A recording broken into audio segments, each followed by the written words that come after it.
만나서 반갑습니다. 잘 지내셨죠? 예. 항상 기도하며 깨어있으라라는 제목으로 여러분과 함께 은혜를 나누겠습니다. 기독교의 역사관은 직선적인 역사관이에요. 시작이 있기 때문에 끝이 있는 거예요. 반드시 끝이 있다라는 거예요. 종말이 있다라는 거예요. 그래서 예수님은 승천하시기 전에 제자들에게 내가 가는 것처럼 다시 너희들에게 올 것이다. 마지막 날에 너희에게 다시 올 것이다 라고 이렇게 말씀하세요. 그러니까 예수님께서 다시 오시는 그날, 재림의 날이 종말의 날이라는 거예요. 그날에 모든 믿는 자들의 구원을 완성하실 것이고요. 그리고 믿지 않는 자들, 악과 불의에 대해서 심판하시는 날이 될 거예요. 그런데 예수님이 가신 지 2000년이 지났어요. 그런데 여전히 오시지 않고 있어요. 그러다 보니까 기독교 역사 2000년 동안에 수많은 사람들이 예수님이 언제 오신다, 재림의 날짜를 이렇게 예언한 거예요. 그런데 다 불발이 됐죠. 문제는 이런 일들이 있을 때마다 교회와 기독교 신앙에 그 엄청난 파괴들이 부작용들이 있었다라는 거예요. 예수님이 언제 온다고 하면 어떻게 돼요? 사람들이 갖지 않아도 될 그런 불필요한 두려움을 갖게 되는 거예요. 심지어 재산까지 다 팔아서 다 바치고 그날만을 기다리면서 사는 거예요. 그러다 보니까 정상적인 사회생활, 신앙생활을 하지 못하게 되는 거예요. 교회뿐만 아니라 사회적으로도 엄청난 이제 폐단을 일으키게 되는 거죠. 또 예수님이 오시지 않으면 어떻게 될까요? 그 뜨겁던 신앙이 어떻게 될까요? 완전히 작게 회의적인 신앙이 되는 거예요. 그러니까 정상적으로 가져야 될 그런 재림 신앙조차 버리고 미지근하게 되는 거예요. 그럼 어떻게 될까요? 신앙을 버리고 적당히 세속에 들어가서 이제 살아가게 되는 거죠. 불필요한 두려움, 그리고 아예 정상적인 재림의 신앙까지 버리고 세속에 들어가서 사는 것, 극과 극이죠. 그렇다면 재림에 대한 올바른 신앙적인 태도는 뭘까요? 그래서 오늘 저는 예수님의 종말에 대한 가르침을 통하여서 종말에 대한 올바른 신앙적인 태도가 무엇인가를 한번 살펴보면서 함께 은혜를 나누기를 원하는 것입니다. 예수님의 종말에 대한 가르침은 마태복음 24장, 마가복음 13장, 그리고 오늘 본문이 나오는 누가복음 21장에 나오고 있어요. 그래서 저는 보다 정확한 이해를 위해서 모든 내용을 이렇게 종합해서 함께 살펴보기를 원합니다. 예수님의 종말에 대한 가르침은 어떤 제자들이 그 당시 헤롯 성전의 웅장함과 아름다움을 자랑한 데서 시작해요. 그런데 예수님께서는 그런 자랑에 대해서 아주 놀라운 말씀을 하세요. 너희들이 이 웅장한 성전을 보느냐? 돌 하나도 돌 위에 남지 않고 다 무너질 것이라고 말씀하세요. 그러자 제자들이 깜짝 놀라죠. 그런 일이 언제 일어나겠습니까? 그리고 그런 일이 일어날 때는 어떠한 징조들이 있겠습니까? 라고 이렇게 물어요. 예수님께서는 이런 제자들의 질문에 대한 대답으로 종말에 있을 일과 그리고 종말에 대해 가져야 될 바른 태도에 대해서 가르침을 주세요. 그런데 제자들과 예수님 사이에는 말세와 종말에 대한 어떤 시각 차이가 있었던 것을 볼 수가 있어요. 예수님께서 성전이 돌 위에 돌 하나 남지 않고 다 파괴될 것이라고 하셨을 때 제자들은 성전이 파괴되는 그날이 바로 종말이라고 생각했어요. 그래서 그런 일이 있을 때 무슨 징조가 있겠냐라고 물어본 거예요. 제자들이 생각하기에 이 화려하고 웅장한 성전이 무너질 때가 바로 종말이었기 때문에, 세상의 끝이었기 때문에 그렇게 물어본 거예요. 그런데 예수님은 전혀 좀 다르게 얘기를 해요. 제자들이 이해한 것과 달리 말세와 종말은 그보다 더 긴 시간임을 주님의 말씀을 통해서 우리는 알 수가 있어요. 실제로 예수님의 이 말씀 이후에 AD 72년 로마의 디도 장군에 의해서 성전이 완전히 파괴돼요. 그리고 예루살렘은 완전히 멸망하게 돼요. 예수님이 승천하시고 약 40년 후에 일어난 일이에요. 당시 성전 돌과 돌 사이에 금이 있다는 소문들이 있었어요. 그래서 로마 병사들은 그 금을 빼내기 위해서 정말 돌 위에 돌 하나 남지 않고 다 회파한 거예요. 결국 예수님의 말씀처럼 돌 위에 돌 하나 남지 않고 성전은 다 무너졌어요. 문자적으로 다 이루어진 거죠. 말씀드린 것처럼 제자들은 성전 파괴는 바로 이 세상의 종말이라고 생각했어요. 그러나 성전이 파괴되고 유대가 멸망한 지 2000년이 지났지만 현재까지도 예수님의 재림은 이루어지지 않고 있어요. 여기에서 배울 수 있는 사실은 성경이 말씀하고 있는 말세와 종말의 때는 한 점이자 동시에 기간이라는 거예요. 그래서 바울은 고린도전서 10장 11절에서 고린도 교인들에게 이렇게 얘기해요. 말세를 만난 우리라고 얘기해요. 그렇다면 예수님 당시 초대 교인들은 이미 말세에 살고 있었다라는 거예요. 그렇다면 우리 역시 여전히 그 시간부터 지금까지 여전히 말세이고 말세의 기간에 살고 있는 거예요. 그런데 구약에서 볼 때 말세는 하나님의 나라가 완전히 이루어진 마지막 시점이에요. 곧 의인을 구원하고 그리고 악인을 심판함으로 하나님의 나라가 완성되는 그런 시점인 거죠. 그래서 말세는 한 점으로 보여요. 그러나 실제로 예수님이 가져오신 그 말세는 예수님의 초림부터 예수님의 재림까지의 기간이에요. 그리고 우리는 그 말세의 때를 살고 있는 거예요. 곧 말세는 예수님께서 성취해 놓으신 십자가 구원의 복음을 만민에게 전파하여서 그 구원을 이루어가는 기간이라는 거예요. 그러므로 예수님께서 시작하신 그 하나님의 나라를 완성하는 기간이 되는 거예요. 그리고 예수님의 그 마지막 재림으로 마침내 그 구원과 하나님의 나라는 완성이 되는 거죠. 따라서 성경적인 말세는 예수님의 초림부터 재림까지의 기간인 거예요. 그리고 주님께서 재림하시는 그 점이 종말의 시간이 되는 거예요. 그러나 말씀드린 것처럼 멀리 구약에서 볼 때는 제한된 정보, 제한된 영적 지식으로 멀리서 바라볼 때는 그 말세가 점처럼 보이는 거예요. 오해할 수밖에 없죠. 우리가 한번 예를 들어볼게요. 100억 년, 이 우주의 나이가 100억 년, 지구의 나이가 100억 년이라고 해봐요. 그런 관점에서 본다면 1만 년, 몇천 년은 점이에요, 점. 마찬가지로 영원하신 하나님의 관점에서 본다면 이 말세의 기간은 그냥 짧은 점에 지나지 않는다라는 거예요. 그러나 80년밖에 살지 못하는 우리 유한한 인간의 관점에서 보면 그 점이 너무 더 긴 거죠. 그 말세의 기간이. 그래서 예수님은 성전 파괴와 예수님의 재림까지 그 긴 시간 차이가 있음에도 불구하고 명확하게 구분하지 않으세요. 그냥 모호하게 남겨두세요. 그냥 말세의 기간에 모두 다 일어날 일들이라고 예수님은 그렇게 말씀하시는 거예요. 그래서 복음서에 기록된 예수님의 재림에 대한 그 종말에 대한 가르침을 이해하는 게 쉽지가 않아요. 이게 섞여 있기 때문에. 여기서 우리가 얻어야 될 교훈이 있어요. 우리가 말세를 대하는 태도예요. 종말을 점으로만 이해하면 시한부 종말론자들처럼 날짜에 집착하게 돼요. 그러면 당장의 삶에 소홀해질 수밖에 없다라는 거예요. 그러나 종말을 점이자 기간으로 이해하면 우리가 살아야 할 삶과 사명이 있다라는 것을 인식하고 그 삶을 충실하게 살아갈 수 있다라는 거예요. 저는 이것이 예수님께서 우리에게 요구하시는 종말에 대한 바른 태도라고, 신앙에 대한 바른 태도라고 생각이 돼요. 그럼 이제 예수님께서 말씀하시는 말세에 일어날 징조들, 그리고 그 사건들을 함께 살펴보겠습니다. 예수님께서는 제자들에게 말세에 일어날 징조들을 말씀해 주셨어요. 첫 번째는 말세에는 거짓 그리스도와 거짓 선지자들의 미혹이 있다라고 말씀하세요. 8절을 함께 읽겠습니다. 누가복음 21장 8절 함께 읽겠습니다. 시작. 이르시되 미혹을 받지 않도록 주의하라. 많은 사람이 내 이름으로 와서 이르되 내가 그라하며 때가 가까이 왔다 하겠으나 그들을 따르지 말라. 네, 많은 사람이 내 이름으로 와서 내가 그라, 때가 가까이 왔다. 그런데 그들을 따르지 말래요. 말세의 가장 큰 특징은 미혹의 시간이라는 거예요. 미혹의 시기. 미혹은 혼미하게 해서 속인다라는 거예요.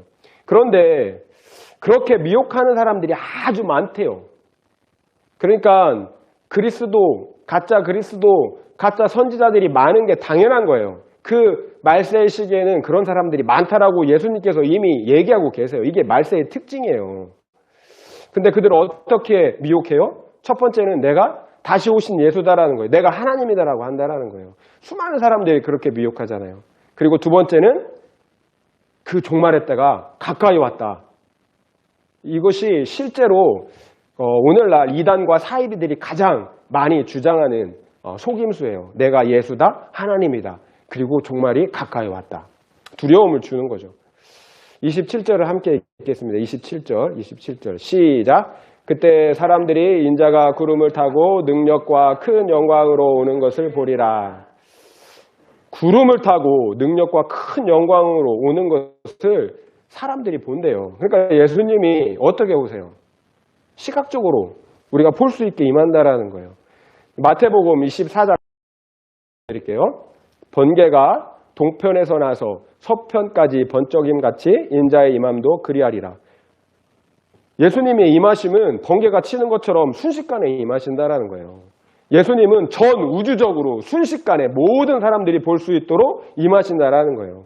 그리고 그날은 심판하시는 최종의 날이 된다라는 거예요. 그러니까 예수의 영이 은밀하게 내게 임했어. 그러니까 내가 그리스도야 라고 말하는 것은 다 거짓말이라는 거예요. 마태복음 24장 26절을 읽어드릴게요. 그러나 그 날과 그때는 아무도 모르나니 하늘의 천사들도 아들도 모르고 오직 아버지만 아시느니라. 그날과 그때는 아무도 모른대요. 심지어 천사들, 심지어 예수님조차도 모르신대요. 하나님 아버지만. 그만큼 아무도 알 수 없는 비밀이라는 거예요. 알려질 수가 없다라는 거예요.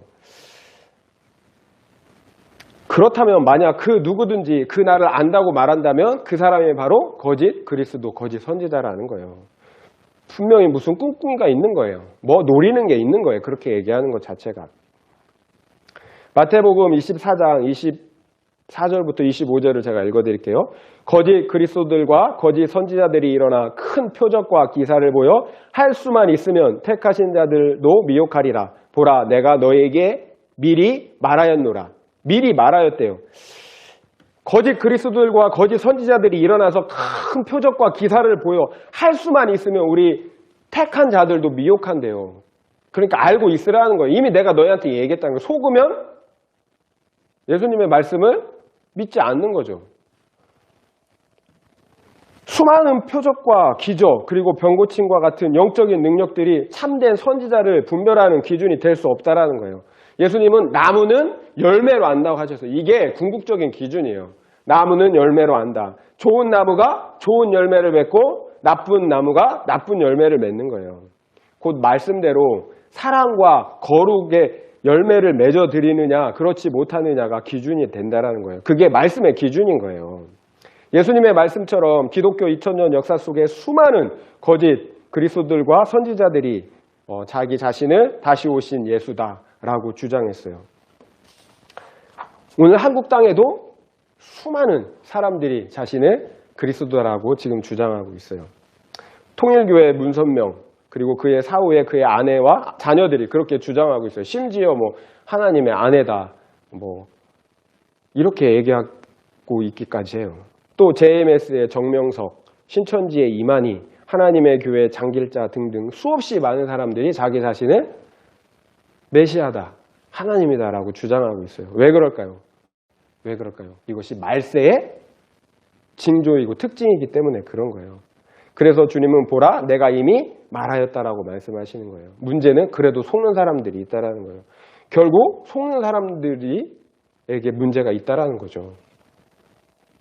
믿음의 문제이고 또 욕심의 문제인 거예요. 욕심의 문제. 진실한 믿음, 그 교훈에 머물지 못하고 자기의 욕심에 끌려 다른 것들을 추구하다 보니까 빠지는 거예요.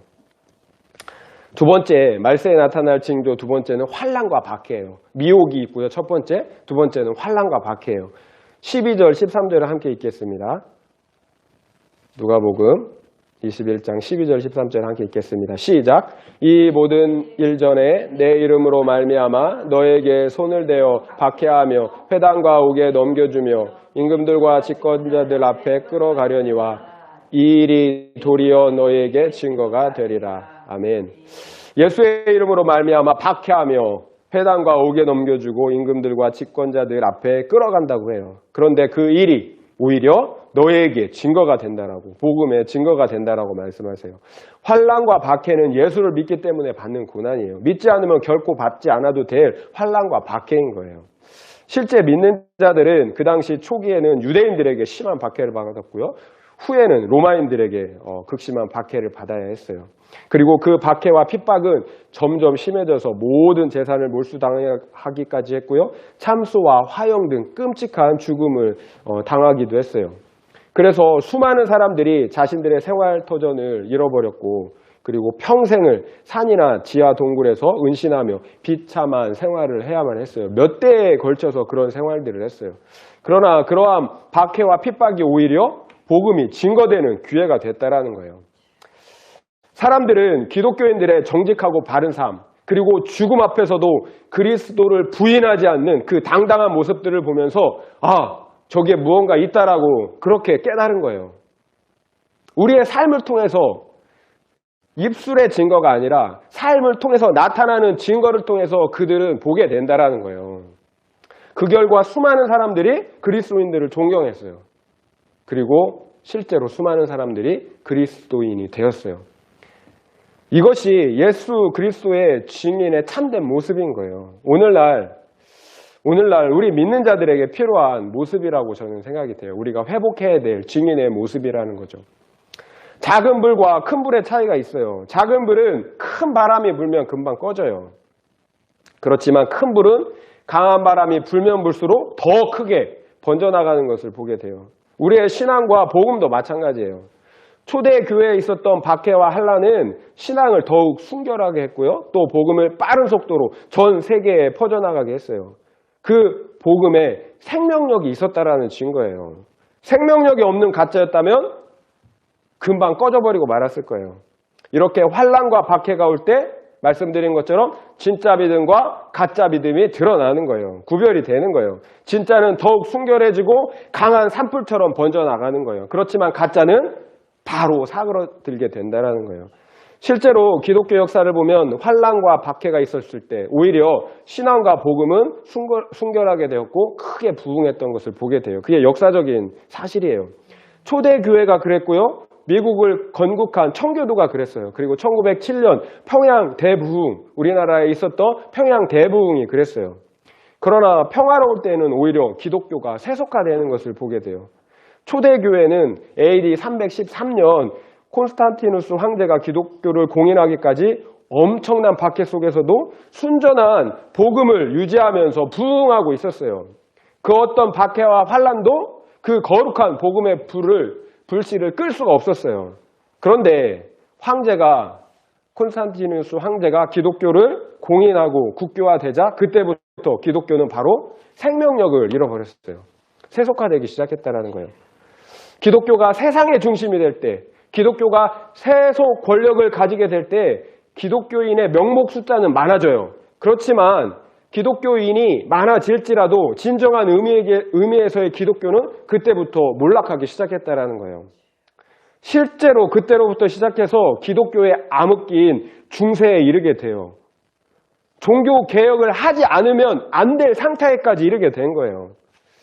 기독교 역사를 통해서 우리는 교회가 세속 권력과 부를 가지면 가질수록, 탐하면 탐할수록 점점 타락하고 세속화된다는 것을 우리는 배우게 되는 거예요. 사실 우리도 마찬가지예요. 우리의 개인 신앙도 더 많이 가지면 좋을 것 같지만 결국 그렇게 되지 않는다는 거, 정말 중요한 신앙을 잃어버리게 되는 경우가 더 많다라는 거예요. 여러분은 죽고 썩어 냄새나는 100마리의 물고기를 원하세요? 아니면 살아서 팔딱팔딱 뛰고 있는 한 마리의 그 생명력 넘치는 물고기를 원하세요? 그렇다면 하나님은 어떠실까요? 어떤 박해와 고난에도 굴하지 않는 그 믿음의 한 사람을 원하실까요? 아니면 무늬만 성도인 죽어있는 그 100명의 성도를 원하실까요? 16절, 17절도 함께 읽겠습니다. 16절, 17절입니다. 시작.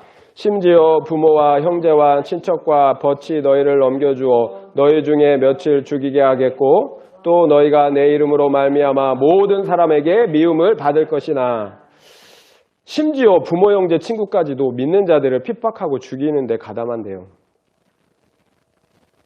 이것이 과거의 일만이 아니에요. 오늘날에도 단지 예수를 믿는다는 이유만으로 가족의 수치로 여겨서 명예살인을 자행하는 것을 볼 수가 있어요. 자기 가족을 죽이는 거예요. 이것은 실제로 오늘날 이슬람 국가나 공산국가든 전 세계에서 벌어지고 있는 일들이에요. 과거의 일만이 아니라는 거예요. 이렇게 말세에는 믿는다는 이유로 모든 사람에게 미움을 받게 된다라고 말씀하고 있어요. 그렇다면 우리가 미움을 받지 않는다면 어떤 걸까요? 한번 생각해 보세요. 미움을 받아야 되는 게 정상인데 미움을 받지 않는다면 우리는 그만큼 세상에 속해 있다라는 거겠죠. 18절, 19절을 함께 읽겠습니다. 18절, 19절입니다. 시작! 너희 머리털 하나도 상하지 아니하리라. 너희의 인내로 너희 영혼을 얻으리라. 아멘. 그럼에도 불구하고 너희 머리털 하나도 상하지 않을 것이라고 주님께서 지켜주실 것을 말씀하고 계세요. 너희 인내로 너희 영혼을 얻을 것이라고 말씀하세요. 그와 같은 극심한 환난과 박해를 받지만 그러나 너희 머리털 하나도 상하지 아니하리라고 얘기해요. 그런데 은혜는 돼요. 이 말씀이. 은혜는 돼요. 그런데 이해가 안 돼요. 문자적으로는.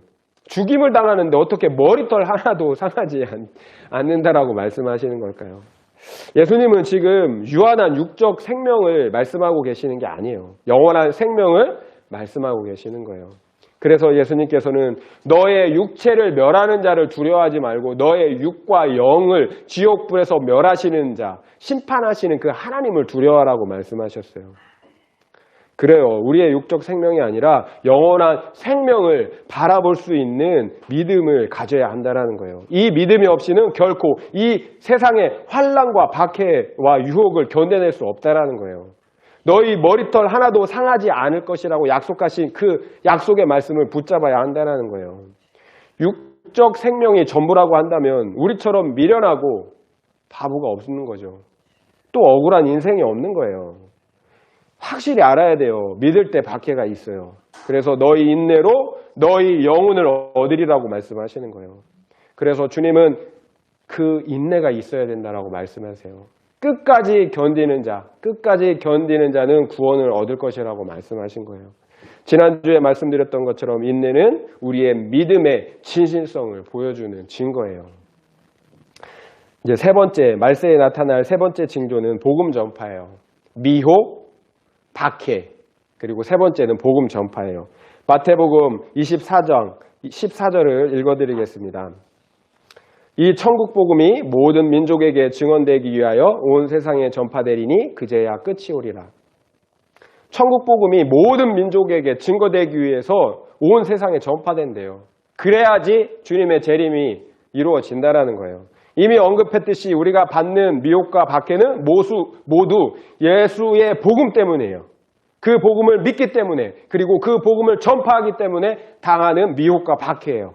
왜냐하면 말세에는 그 복음을 모든 민족에게 전파해야 하는 시기이기 때문에 그래요. 말세는 죽어있는 영혼들에게 생명의 복음을 전파함으로 구원하는 시간이에요. 곧 영적 추수의 시간인 거예요. 그러므로 예수님께서 회복하신 그 하나님의 나라를 완성하는 시기예요. 그러니까 사탄이 영적 미혹과 극심한 박해를 통해서 복음 전파를 방해하는 것은 당연한 거예요. 복음이 전파되는 것은 사탄 자신의 나라가 파괴되는 것이기 때문에 그래요. 그들의 궁극적인 운명인 영원한 불심판이 점점 빨라지는 것이기 때문에 그런 거예요. 이렇게 말세는 복음 전파를 통해 하나님의 나라가 완성되어가는 동시에 그것을 방해하려는 사탄과의 영적 전쟁이 아주 극심한 시기인 거예요. 그러나 사탄의 어떠한 미혹과 박해 속에도 천국 복음은 모든 민족에게 전파된다라는 거예요. 왜냐하면 그 일은 사람이 하는 것이 아니라 하나님께서 하시는 것이기 때문에 그래요. 지금까지 전파되어 왔고요. 그리고 땅끝까지 정말 그 밀림의 소수 민족에까지도 그 복음이 증거될 거예요. 성령께서 사람을 통하여 복음 전파의 사역을 감당하시기 때문에 그런 거예요. 그래서 복음은 반드시 땅끝의 모든 민족에까지도 증거될 거예요. 그리고 그제서야 예수님이 오시는 거예요. 그렇다면 오늘날은 시간적으로 2000년 전보다 주님의 재림이 더 앞당겨진 것, 더 가까이 온 것은 분명한 거예요. 그럼에도 불구하고 그 날과 그 시는 여전히 아무도 알지 못한다라는 거. 알면 이단이 되는 거예요. 네 번째, 말세에 나타날 징조는 전쟁과 난리, 천지지변과 같은 재난들이에요. 전쟁과 천재지변과 같은 재난들. 10절과 11절을 함께 읽을게요. 10절, 11절입니다. 시작! 또 이르시되 민족이 민족을, 나라가 나라를 대적하여 일어나겠고 곳곳에 큰 지진과 기근과 전염병이 있겠고 또 무서운 일과 하늘로부터 큰 징조들이 있으리라. 민족이 민족을, 나라가 나라를 대적해서 일어난대요. 전쟁이 있다라는 거예요. 말세에는 큰 전쟁들이 있다라는 거예요. 과거부터 오늘까지 수많은 전쟁들이 있었어요. 그 전쟁으로 수많은 사람들이 죽었어요. 20세기에 들어와 1차, 2차 세계 대전이 있었어요. 현대 전쟁의 살상력과 파괴력은 과거의 그런 칼과 활로 싸우던 때와는 비교할 수 없을 정도예요. 정말 많은 사람들이 죽었어요. 특별히 핵무기의 개발은 앞으로의 전쟁이 지구적 종말을 초래할 수 있음을 경고해주고 있어요. 인간이 어떻게 보면 인간이 그 종말을 가져올 수 있다는 거예요. 기후라든지 전쟁이라든지 인간이 만들어내는 그 과학의 문명이 오히려 우리 문명을, 인류를 멸망으로 몰아갈 수 있다는 거예요. 그리고 그 종말에는, 그 말세에는 큰 지진과 기근과 전염병이 있다라고 얘기해요. 기근, 지진, 전염병은 과거에도 있었고 오늘날에도 여전히 존재하고 있어요. 오늘날 우리는 얼마나 잘 먹고 잘 살아요. 그렇지만 아프리카 그리고 남미 일부 국가들에서는 여전히 굶어 죽어가는 사람들이 굉장히 많아요. 가까이 북한만 봐도 매년 많은 사람들이 굶어 죽어가고 있어요.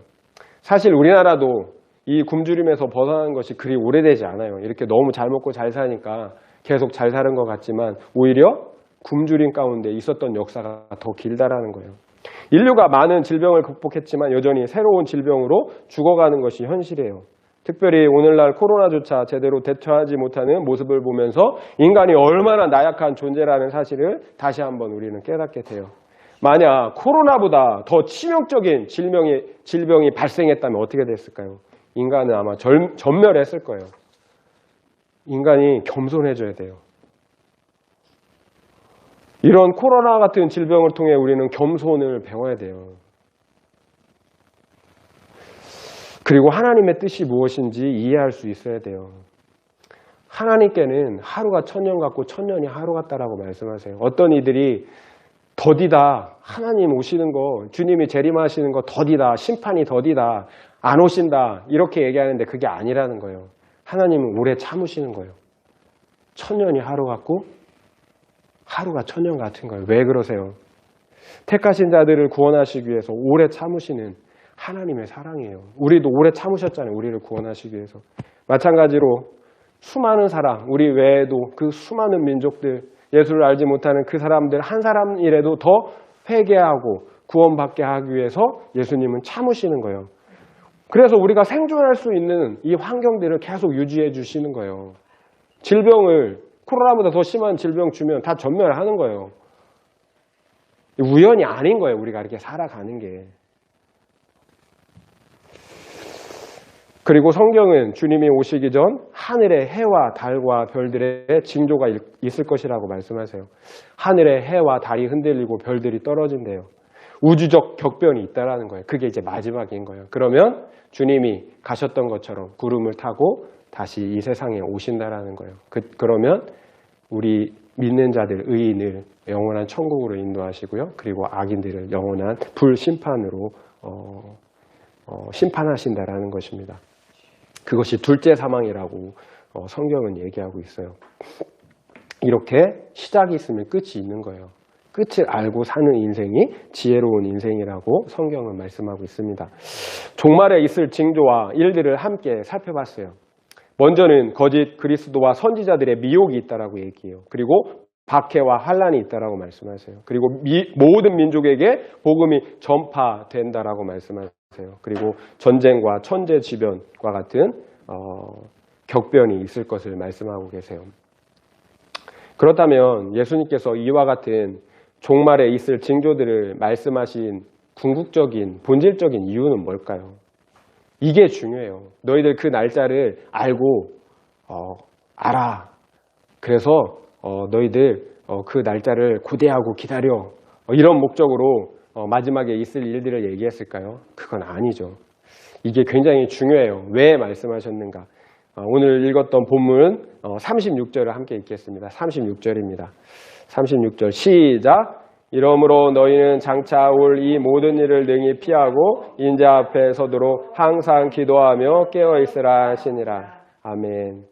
예수님께서 종말의 징조를 말씀하신 궁극적인 이유예요. 종말의 시간과 날짜를 말씀해 주시기 위함이 아니라는 거예요. 그 징조를 알고 깨어있으라는 거예요. 이 깨어있는 것이 핵심인 거예요. 깨어있는 것. 너희는 장차 올 이 모든 일을 능히 피하고 심판을 피하고 인자 앞에 서도록, 인자 앞에 서서 구원을 받을 수 있도록 최종적인 날을 준비하라는 거예요. 심판을 피하고 구원을 받을 수 있는 방법, 깨어서 그 날을 준비하는 거예요. 항상 기도하며 깨어있는 거예요. 말세를 사는 우리가 해야 할 일은 바로 깨어있는 거예요. 그 깨어있는 것의 핵심은 항상 기도하는 거예요. 그렇다면 여러분은 깨어있습니까? 아니면 잠자고 있습니까? 항상 기도하며 깨어있으라. 이것은 영적인 깨어있음을 의미해요. 성령을 통하여 주님이 내 안에 사시도록 하는 거예요.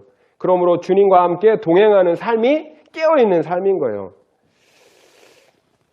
그래야만 사람의 미혹에 넘어가지 않을 수 있는 거예요. 박해에도 흔들리지 않을 수 있는 거예요. 어떻게 우리 힘으로 속지 않을 수 있어요? 어떻게 우리 힘으로 그와 같은 박해를 견뎌낼 수 있겠어요? 주님이 함께 하시지 않으면, 깨어있지 않으면 그건 불가능한 일이에요. 그런데 우리가 이렇게 깨어있으면 주님이 언제 오셔도 상관이 없는 거예요. 두렵지가 않아요. 이것이 깨어있는 거예요. 그런데 오히려 그렇지만 깨어있지 못하면 그 날을 자꾸 생각하게 되는 거예요. 그리고 두려움 가운데 그 날을 기다릴 수밖에 없는 거예요. 여러분은 예수님이 오시는 것이 기대되십니까? 아니면 두렵습니까? 깨어있다면 두려울 이유가 없는 거예요.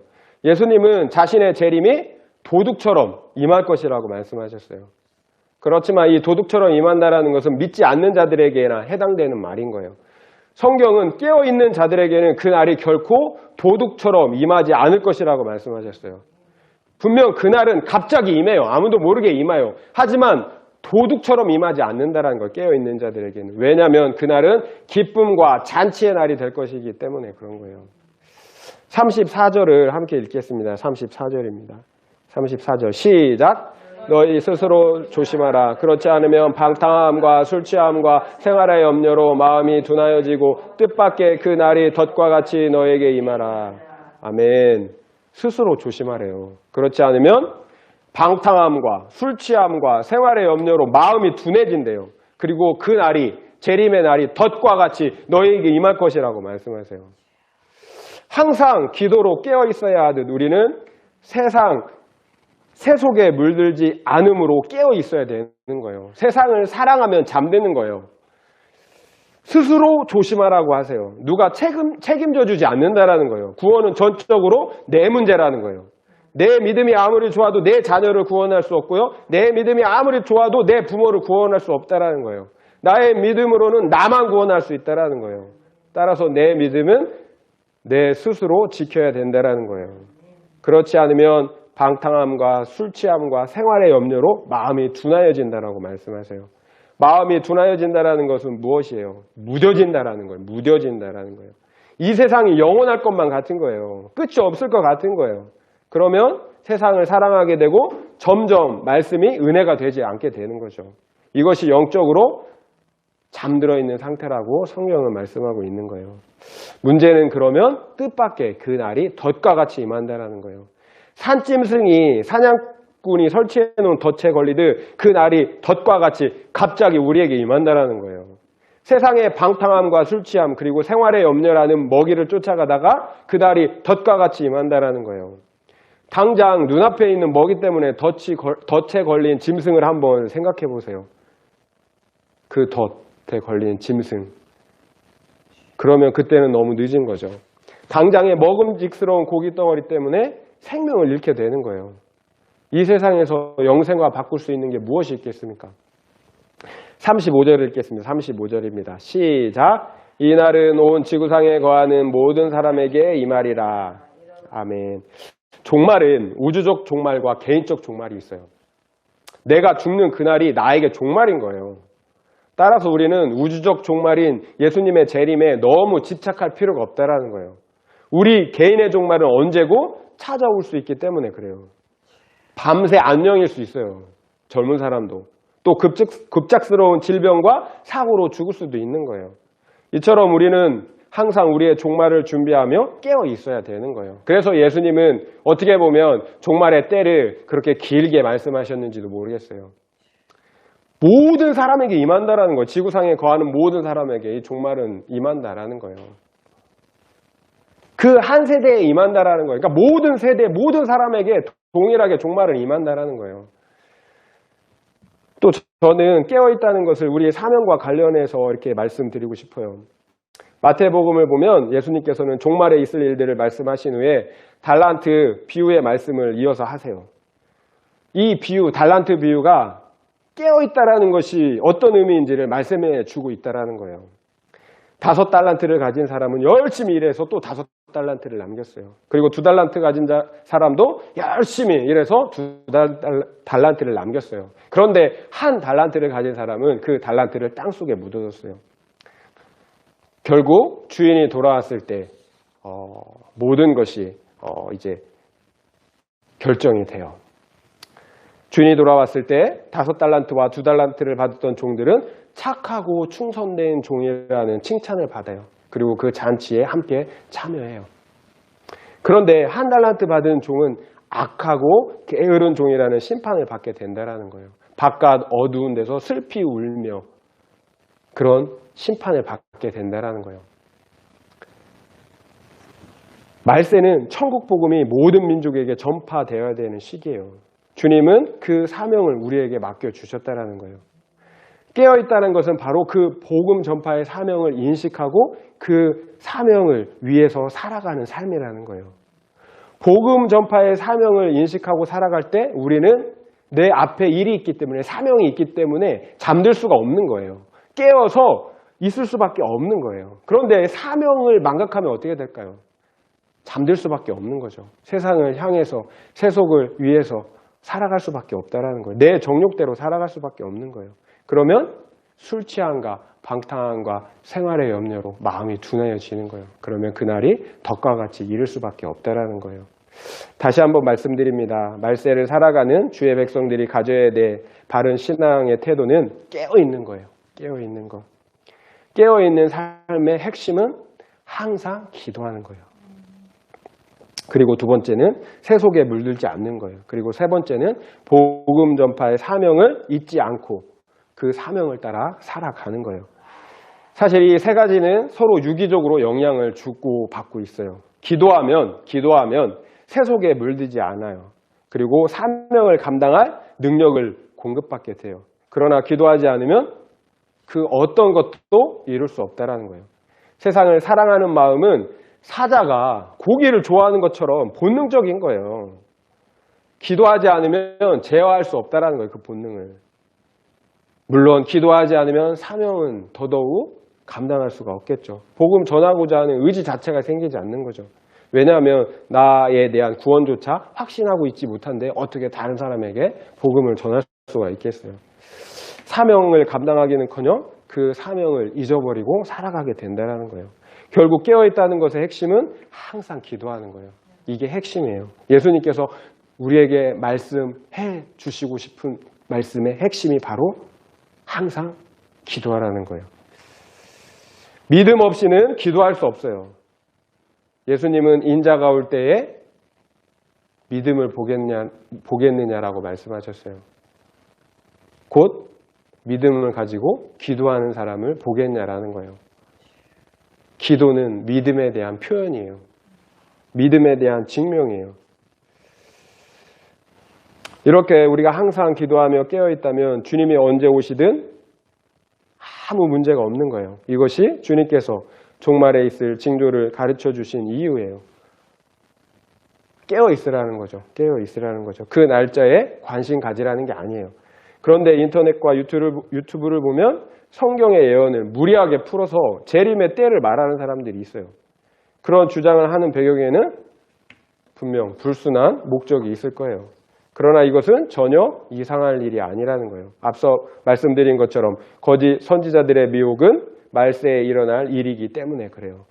이런 미혹의 역사는 2000년 기독교 역사에 줄곧 있어 왔던 일이에요. 앞으로도 주님이 오실 때까지 계속 이런 일들은 끝이지 않고 있을 거예요. 예를 들어서 2세기에는 몬타누스라는 사람이 직통 계시를 받았어요. 그래서 주님이 언제 오신다라고 무리를 일으켰어요. 시한부 종말론을 가르친 거죠. 결국 많은 사람들이 생계는 뒤로하고 공동체 생활을 하면서 그날을 기다렸어요. 결국 예수님이 오실 그날은 지나가고 말았죠. 엄청난 파괴가 있었어요. 또 우리가 다 아시겠지만 한국에서는 1992년 다미성교회 휴거소동이 있었어요. 5월 5일에 다 휴거된다고 난리를 쳤잖아요. 매스컴에까지 소개되면서 기독교에 큰 폐해를 끼쳤어요. 문제는 이런 일이 있을 때마다 말씀드린 것처럼 기독교 교회 자체적인 파괴와 기독교 신앙에 대한 불신과 회의들이 넘쳐난다는 거예요. 그렇다면 이 일들은 성령의 일입니까? 아니면 사탄의 일입니까? 결국 재림 날짜를 알려고 하는 것은 예수님께서 원하시는 바가 아니라는 거예요. 말씀을 통해서도 그렇고요. 실제 나타나는 열매를 통해서도 그렇다라는 거예요. 결코 예수님이 원하시는 바가 아니라는 거예요. 사도행전을 보면 예수님께서는 제자들에게 너희가 몇 날이 못되어 성령으로 세례를 받을 것이라고 말씀하세요.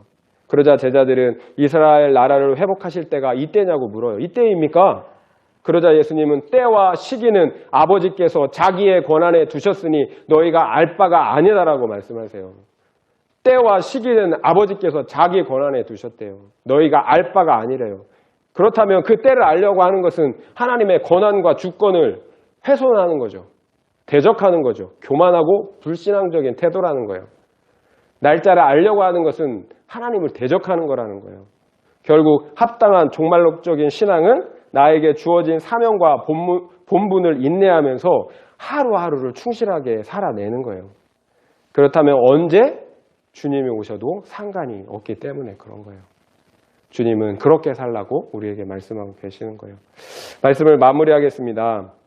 예수님은 말세에 있을 징조들을 제자들에게 가르쳐 주셨어요. 첫째는 미혹이에요. 수많은 거짓 그리스도들과 선지자들이 미혹한다라고 말씀하세요. 두 번째는 예수를 믿는 그 증거 때문에 너희들이 환난과 박해를 받을 것이라고 말씀하고 계세요.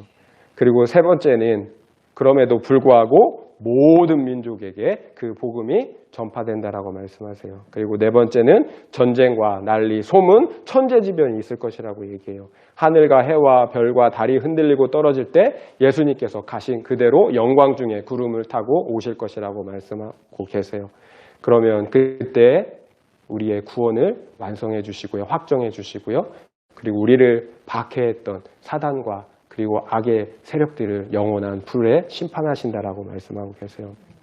예수님의 종말에 대한 가르침의 핵심은 종말의 시간을 아는 게 아니에요. 그 날을 준비하는 것에 있는 거예요. 그 날을 깨워서 준비하라는 거예요. 그러기 위해서는 그 날을 준비하기 위해서는 항상 기도함으로 깨어 있어야 한다라고 말씀하시고 계세요. 우리가 깨어 있을 때 사단에게 미혹당하지 않아요. 그리고 우리가 깨어 있을 때 어떠한 극심한 박해와 환난도 믿음으로 승리할 수가 있는 거예요. 우리 모두는 이와 같은 깨어있는 신앙으로 주님이 언제 오시더라도 맞이할 수 있는 그런 은혜가 있기를 예수님의 이름으로 축원드립니다. 아멘.